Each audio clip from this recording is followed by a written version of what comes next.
Are you tired of seeing inappropriate or harmful content on Twitter? In this video, we'll show you how to report a post for violations on Twitter using your PC. First, navigate to the post within the moment that you'd like to report. This could be a tweet that contains hate speech, violence, or any other violation of Twitter's policies. Next, click or tap the More icon located on the post. This will open up a menu of options for that specific tweet. Then, click or tap Report Post from the list of options. This will prompt a window to pop up asking you to choose the type of issue you'd like to report to Twitter.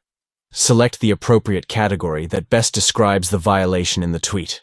This could include options such as harassment, spam, or sensitive content. Once you've selected the type of issue, follow any additional prompts from Twitter to provide more information about why you're reporting the post. And that's it. By following these simple steps, you can help keep Twitter a safe and positive platform for everyone. Thank you for taking action against harmful content online.